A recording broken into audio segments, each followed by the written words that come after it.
Release ചെയ്ത അന്ന് മുതൽ എല്ലാവരും യുനാനിമസ്ലി നെഗറ്റീവ് കോമൻസ് മാത്രം പറയുന്ന ഒരു പടമാണ് ശങ്കറിൻ്റെ ഇന്ത്യൻ 2.0.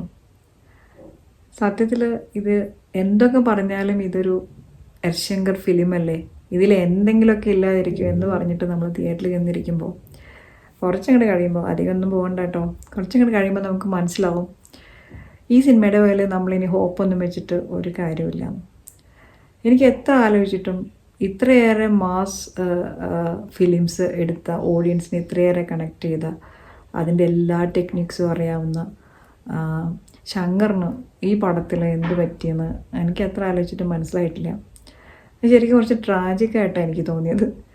രണ്ടാമത്തെ ഒരു കാര്യം എന്ന് പറയുന്നത് 1996 റിലീസ് ചെയ്ത ഇന്ത്യൻ 1 നമ്മുടെ തോട്ട് അറിയാണ്ട് പോകും. അതിലെ സേനാപതി എന്ന് പറഞ്ഞ ക്യാരക്ടർ നമ്മളെ ഇമോഷണലി എത്ര കണക്ട് ചെയ്തൊരു ക്യാരക്ടറാണ്. പടം സൂപ്പർ ഹിറ്റായിരുന്നു. 1997 കമൽഹാസന് നാഷണൽ അവാർഡ് മേടിച്ചു കൊടുത്ത പടം കൂടിയാണ്. അപ്പോൾ ഇത്രയേറെ ലെങ്തി ആയിട്ട് ഈ സിനിമയിൽ അഭിനയിക്കുമ്പോൾ കമൽഹാസനൊന്ന് കമൻറ്റ് ചെയ്യായിരുന്നില്ല. He himself is a director, filmmaker, an actor. അപ്പോൾ ഇതൊന്നും പറഞ്ഞു കൊടുക്കായിരുന്നില്ലേ? ഞാനിങ്ങനെ എന്താ ചെയ്തുകൊണ്ടിരിക്കുന്നത് എനിക്ക് തന്നെ മനസ്സിലാവുന്നില്ല.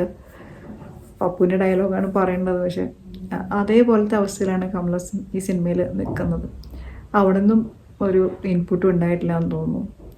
അത് കഴിഞ്ഞ് കമൽഹാസൻ ഈ സിനിമയിൽ വളരെ വയസ്സായിട്ടുള്ളൊരു മനുഷ്യനാണല്ലോ. മറ്റേ സിനിമയിൽ തന്നെ ഇന്ത്യൻ 1 തന്നെ അത്യാവശ്യം ഏജ്ഡാണ്. അപ്പോൾ ഗ്രേറ്റ് താത്തയായിട്ടാണ് ഈ സിനിമയിൽ വരുന്നത്. കമൽഹാസന് കുറച്ച്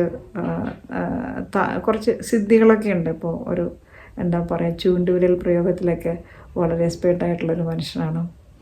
അപ്പോൾ ഇത് കമൽഹാസൻ ഈ സിനിമയിൽ പ്രയോഗിക്കുന്ന സമയത്ത്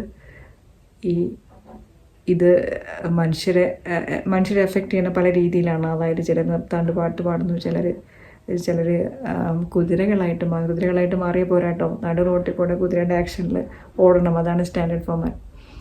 ഇങ്ങനെ പലവിധ സംഭവങ്ങൾ നടക്കുന്നതിൻ്റെ ഇടയിൽ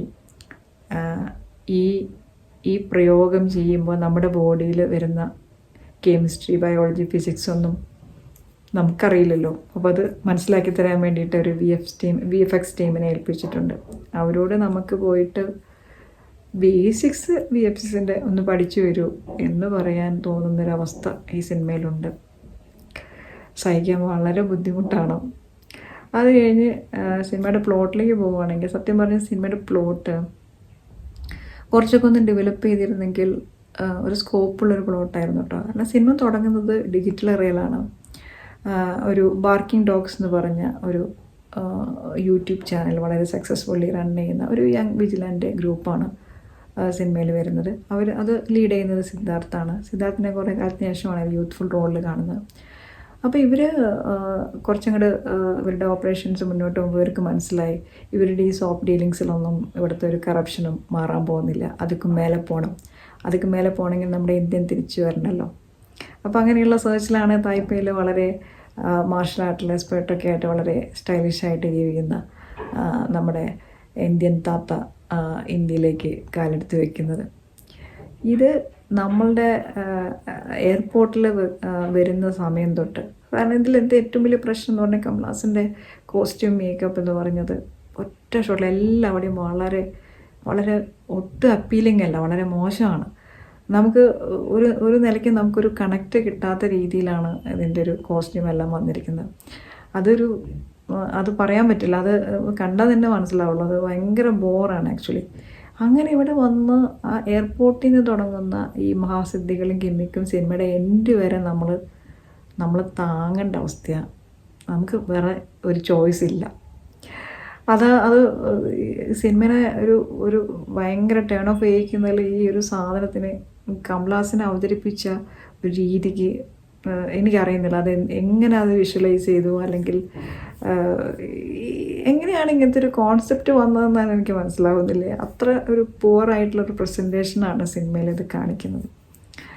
പിന്നെ ബാക്കി ക്യാരക്ടേഴ്സിനെ നോക്കുകയാണെങ്കിൽ ഈ സിനിമയുടെ പ്ലോട്ട് ഞാൻ പറയുകയാണെങ്കിൽ സിനിമയുടെ പ്ലോട്ട് ഡെവലപ്പ് ചെയ്യാനുള്ള സ്കോപ്പ് ഉണ്ടായിരുന്നു. അതിങ്ങനെയാണ് എനിക്ക് തോന്നിയത്. കാരണം ഇത് ഈ താത്ത, അതായത് നമ്മുടെ സേനാപതി എന്ന് പറഞ്ഞ ക്യാരക്ടർ ഒരു എമ്പതി ഇല്ലാത്ത ഒരാളാണ്. സോ ഒരു ഇൻജസ്റ്റിസ് കണ്ടു കഴിഞ്ഞാൽ മൂപ്പരുടെ ആദ്യത്തെയും അവസാനത്തെയും ആക്ഷൻ എന്ന് പറയുന്നത് ഒരു കില്ലിംഗ് ആണ്. അതായത് ഈ കില്ലിംഗ് സ്പ്രീ തന്നെയാണല്ലോ. അപ്പോൾ അത് ആരെ കൊല്ലുന്നതും മനസ്സിലൊരു അതായത് ഒട്ടും ബാധിക്കാത്തൊരു മനുഷ്യനാണ് സേനാപതി.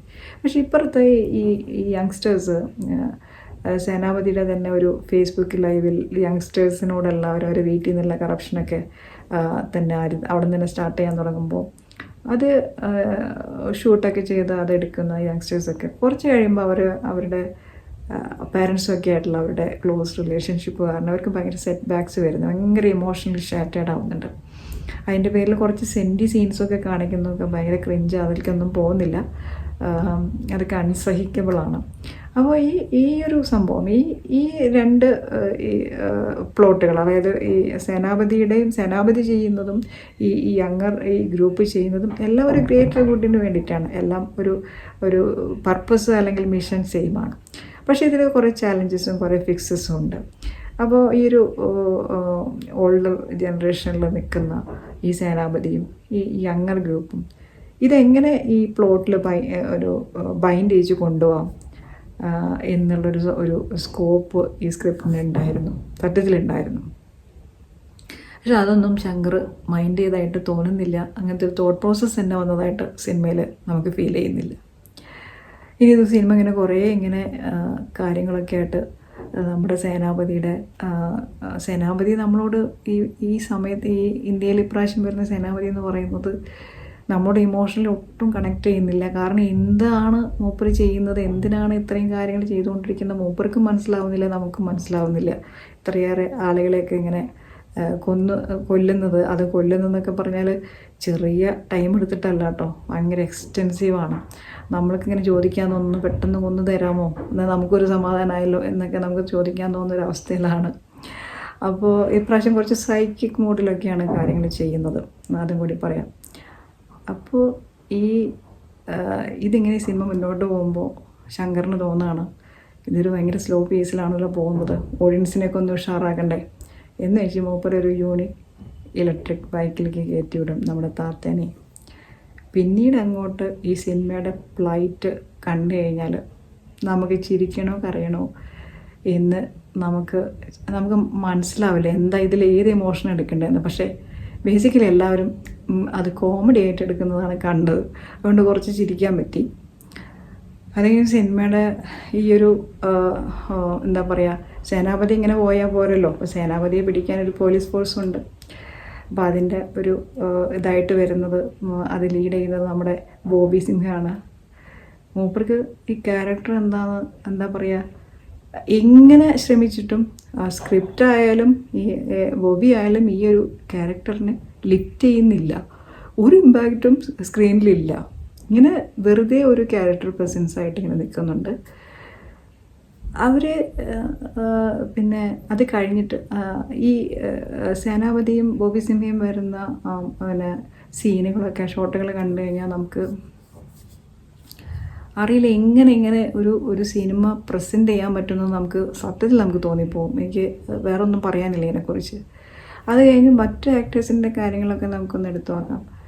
നമ്മുടെ എസ്.ജെ. സൂര്യ ഉണ്ടല്ലോ, അത്യാവശ്യം ഏത് ചെറിയ റോളിലായാലും വളരെ പൊട്ടൻഷ്യൽ ഉള്ള ഒരു ആക്ടറാണ്, നന്നായിട്ട് ചെയ്യുന്ന ഒരു ആക്ടറാണ്. മൂപ്പർക്ക് എന്താണ് റോളെന്ന് പോലും മനസ്സിലായിട്ടില്ല. പിന്നെ ഇതിൽ പറയാൻ ആരാണ്, പിന്നെ ക്യാരക്ടേഴ്സൊന്നും ആക്ച്വലി എൻ്റെ മൈൻഡിൽ പോലും വരുന്നില്ല. വേറെ ഏതെങ്കിലും ക്യാരക്ടറിന് നമുക്ക് സ്പെസിഫൈ ചെയ്യാനുണ്ടോ? സിദ്ധാർത്ഥിൻ്റെ കാര്യം പറയുകയാണെങ്കിൽ സിദ്ധാർത്ഥ് വളരെ സിൻസിയറായിട്ടാണ് കേട്ടോ റോള് ചെയ്യുന്നത്. പക്ഷേ ഒരു കുറച്ചങ്ങോട്ട് കഴിയുമ്പോൾ ആദ്യത്തെ ഒരു ഫോർമേഷന് ശേഷം പിന്നെ ഈ ക്യാരക്ടറിൻ്റെ സ്ക്രിപ്റ്റ് മൊത്തത്തിൽ ഡ്രോപ്പ് ചെയ്യും. അപ്പോൾ പിന്നെ എന്ത് ചെയ്യാനാണ്, ഒന്നും ചെയ്യാൻ പറ്റില്ല, അതാണ് സിറ്റുവേഷൻ.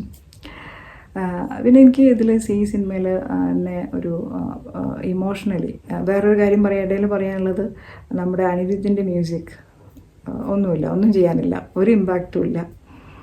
പിന്നെ എഡിറ്റിങ്ങോ ക്യാമറയോ അതൊക്കെ റിവ്യൂവർമെൻ ചെയ്യും പ്രസാദൊക്കെ. പക്ഷെ അതൊന്നും പറഞ്ഞിട്ട് ഈ സിനിമയ്ക്ക് ഒരു റെലവൻസ് ഇല്ലാത്തൊരു കാര്യങ്ങളാണ്, നമുക്ക് വിട്ടുകളയാം. പിന്നെ എന്നെ ഇമോഷണലി ആകെപ്പാടെ കണക്ട് ചെയ്തൊരു സംഭവം ഈ സിനിമയിൽ ഞാൻ പറയാം. അത് നമ്മുടെ വിട്ടുപോയ കുറച്ച് ആക്ടേഴ്സ് ഈ സിനിമയിലുണ്ട്. എസ്പെഷ്യലി നമ്മുടെ നെടുമുടി വേണു. ആദ്യം ലൈവായിട്ട് വരുന്ന ഇമേജ്, പിന്നെ ഇവർ 3 പേരും കേട്ടോ ഒരു ഇമേജായിട്ട് മാറുമ്പോൾ നമുക്ക് വല്ലാതൊരു വിഷമം തോന്നും. ഇനി നമ്മളിവിടെ ഒരിക്കലും കാണില്ലല്ലോ എന്നുള്ളൊരു വിഷമം. അതിൽ നമ്മുടെ തമിഴ് ആക്ടേഴ്സായിട്ടുള്ള മനോബാലയുണ്ട്, വിവേകമുണ്ട്. ഇത് എനിക്ക് ഒരു വിഷമമുണ്ടാക്കിയ കാര്യമാണ്. വേറെ ഈ സിനിമയിൽ ഇനി നമുക്ക് പിക്കപ്പ് ചെയ്യാനായിട്ട് എന്തെങ്കിലും ഉണ്ടോ എന്ന് ചോദിച്ചാൽ സത്യത്തിൽ ഒന്നും തന്നെ ഇല്ല കേട്ടോ. ഒന്നും പറയാനില്ല. വേറെ ഏതെങ്കിലും ഒരു സംഭവം നമ്മളെ വേറെ ഒരു ചെറിയൊരു സ്പാർക്കുള്ളൊരു സാധനം എന്ന് പറയുന്നത് ഈ യങ്സ്റ്റേഴ്സ് ഇവരുടെ വീട്ടിൽ നിന്ന് ഉള്ള കറപ്ഷൻ്റെ പോയിൻറ്റ്സൊക്കെ പിക്ക് ചെയ്ത് അവരുടെ പാരൻസിനെ തന്നെ അവർ എന്താ പറയുക അവർ ചൂണ്ടിക്കാണിക്കുന്ന അവസ്ഥ വരും അവരുടെ കറപ്ഷൻ. ഇപ്പോൾ സമുദ്രക്കനിനെ ഞാൻ വിട്ടുപോയി. സമുദ്രക്കനി സിദ്ധാർത്ഥിൻ്റെ അച്ഛനായിട്ട് വരുന്നു. ആൻറ്റി കറപ്ഷൻ ബ്യൂറോയിലാണ് വർക്ക് ചെയ്യുന്നത്. സമുദ്രക്കനിയൊക്കെ ഒരു ക്ലീഷേ റോളാണ്, പ്രത്യേകിച്ചൊന്നും പറയാനൊന്നുമില്ല.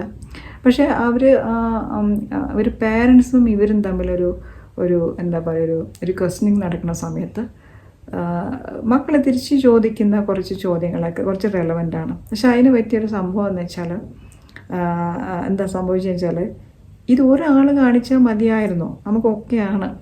അത് കഴിഞ്ഞ് ആ സ്റ്റാൻഡേർഡ് ഫോർമാറ്റ് അങ്ങ് കണ്ടിന്യൂ ചെയ്യുകയാണ് ഈ സിനിമയിൽ. പിന്നെ നമ്മളാകെ അത് നമ്മളങ്ങ് ആദ്യം കണ്ട നമ്മുടെ ഇഫക്റ്റ് നമ്മൾ വെറുത്ത് നമ്മളില്ലാണ്ടാവും. അങ്ങനെ സിനിമയുടെ എൻഡ് ഷോട്ടിലേക്കൊക്കെ എത്തുന്ന സമയത്ത് ഈ എന്താ പറയുക അതിൻ്റെ ഇടയിൽ കാണിക്കുന്ന കുറേ ഈ ട്രെയിനിൻ്റെ കുറച്ച് ഷോട്ടുകളും ഇങ്ങനെ ഈ ബൈക്കിൽ കൂടെ നടക്കുന്ന ഷോട്ടുകളിൽ കുറേ സംഭവങ്ങളുണ്ട് കേട്ടോ. അത് ഞാൻ വിടാണ്, കാരണം അതൊന്നും പറഞ്ഞിട്ട് പ്രത്യേകിച്ച് ഒരു കാര്യമില്ല. അപ്പോൾ ഈ എൻ്റെ ഷോട്ടിലെന്നും പറഞ്ഞ് ഇത്ര ഇല്ലോജിക്കലായിട്ട് ഒരു ഷോട്ട് എങ്ങനെ ഡിസൈൻ ചെയ്യുന്നത് നമുക്ക് മനസ്സിലാവും. നമുക്കത് ഡൈജസ്റ്റ് ചെയ്യാനേ പറ്റില്ല. അങ്ങനെയാണ് ഈ സിനിമ എൻഡ് ചെയ്യുന്നത്. അപ്പോൾ ഇന്ത്യൻ 3യുടെ ഒരു ട്രെയിലർ കാണിച്ചു. ട്രെയിലർ എനിക്ക് അത്ര ഇമ്പ്രസീവായിട്ട് തോന്നിയില്ല.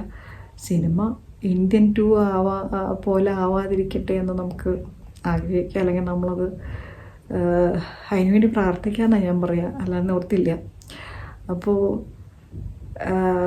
ഇന്ത്യൻ 2 എന്ന് പറഞ്ഞ നമ്മുടെ ഈ ശങ്കർ ക്രിയേഷനെ കുറിച്ചിട്ട് പറയുകയാണെങ്കിൽ 3 മണിക്കൂർ നീണ്ടു നിൽക്കുന്ന ഒരു ടോട്ടൽ ഡിസാസ്റ്ററാണ് ഇന്ത്യൻ 2. സോറി, ഇതല്ലാതെ ഈ സിനിമയെ കുറിച്ച് പറയാൻ വേറെ ഒന്നും തന്നെ ഇല്ല. അപ്പോൾ നമുക്ക് വേറൊരു സിനിമയ്ക്കായിട്ട് അടുത്ത് തന്നെ കാണാം. Thank you so much for watching.